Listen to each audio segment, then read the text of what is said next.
बातें पढ़ी हैं।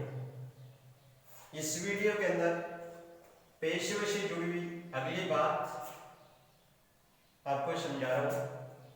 आज इस वीडियो पर पढ़ रहे हैं पेशियों of the sentence starting with let, यानी लेट से शुरू होने वाले सेंटेंस की पेशियों इस वीडियो पर पढ़ते जा रहे हैं। तो सबसे पहले अपन को लेट के बारे में जानना है कि लेट से शुरू होने वाले सेंटेंस वो कितने प्रकार के होते हैं। तो लेट से शुरू होने वाले जो सेंटेंस है वो दो प्रकार के होते हैं। कौन कौन से दो प्रकार?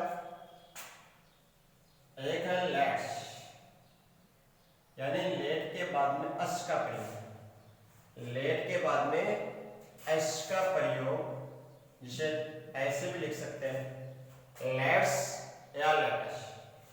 अगर लेट के बाद में लेट्स एस का प्रयोग है तो पेशियों इस अलग प्रकार से बनती है। दूसरा प्रकार है लेट के बाद में एस का प्रयोग न होकर के मी, हिम, हर, देम या कोई नेम, इनका प्रयोग।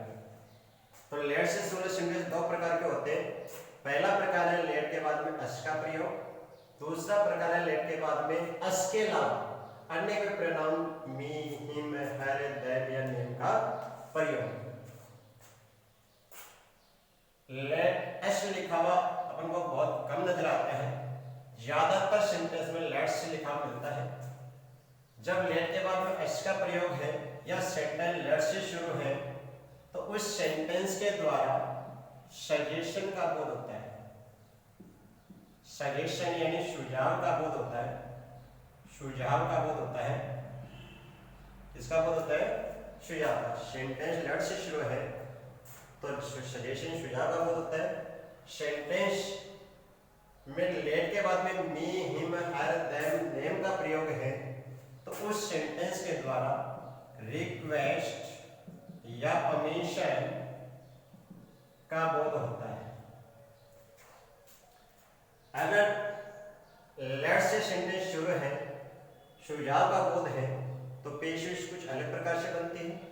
लेट के बाद में अन्य कोई प्रोनाउन मी, हिम, हर, देम, नेम का प्रयोग है तो पेशियों कुछ अलग प्रकार से बनती है। मैं दोनों प्रकार के सेंटेंस की पेशियों आपके सामने समझाता हूं। सेंटेंस लेते हैं और पेशियों बनाते हैं। सेंटेंस है let's play cricket, let's play cricket, let's learn A lesson. देखिए लेट के बाद में ऐसे हैं लेट्स लेट्स, तो इस सेंटेंस के द्वारा सजेशन का बोध हो रहा है और सजेशन का जब बोध हो रहा है तो पेशियों कैसे बनेगी? पहले फॉर्मूला देखिए। फॉर्मूला कैसे?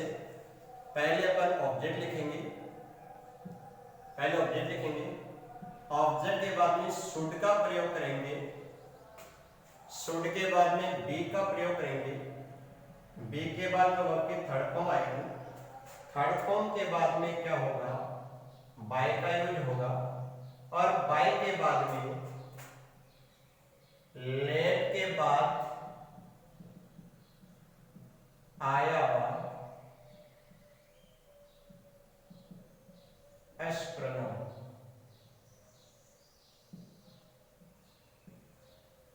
यानी पहले ऑब्जेक्ट लिखेंगे, फिर शुड का प्रयोग करेंगे, फिर बी होगा, फिर वर्ब की थर्ड फॉर्म होगी, फिर बाय होगा और बाय के बाद में लेट के बाद आया हुआ प्रोनाउन एस।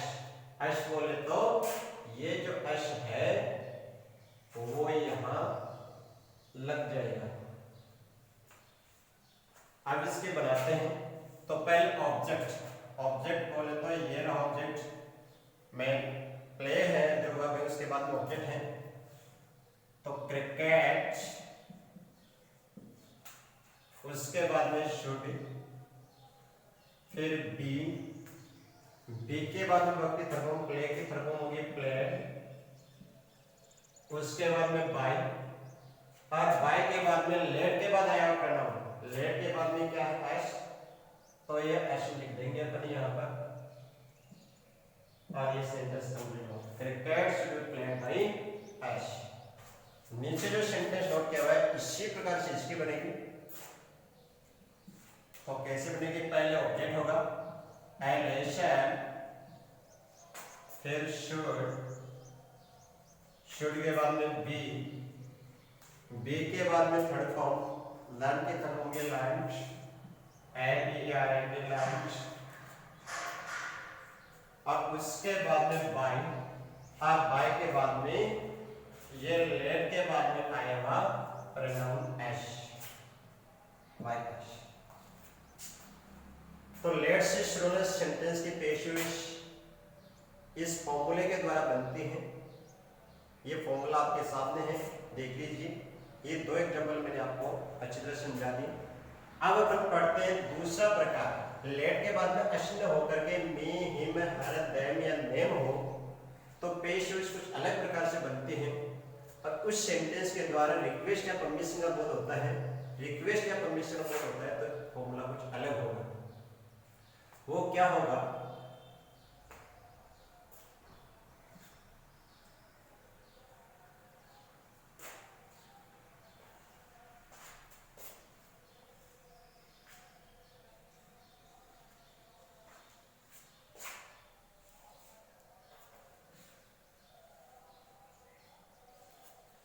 देखिए, लेट के बाद में अगर इनका प्रयोग है तो पेशवेश किस फॉर्मूले के द्वारा बनेगी, कैसे बनेगी?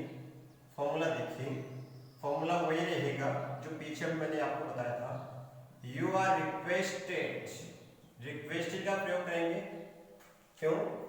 क्योंकि इस सेंटेंस के द्वारा रिक्वेस्ट या परमिशन का बोध होता है, इसलिए रिक्वेस्टेड होगा। यू आर रिक्वेस्टेड टू के बाद में फर्स्ट फॉर्म लगेगी और फर्स्ट फॉर्म के बाद में शेष जो सेंटेंस है वो आगे पूरा लिख देंगे।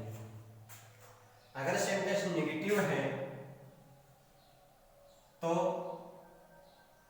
You are requested not to, not यहां लग जाएगा। सेंटेंस अगर नेगेटिव है तो रिक्वेस्टेड और टू के बीच में नोट का प्रयोग कर देंगे। लेकिन नोट वाले सेंटेंस कम ही देखने को मिलते हैं। जो सेंटेंस लेट से शुरू होते हैं उसमें नोट बहुत कम देखने को मिलता है, ज्यादातर पॉजिटिव सेंटेंस नजर आता है।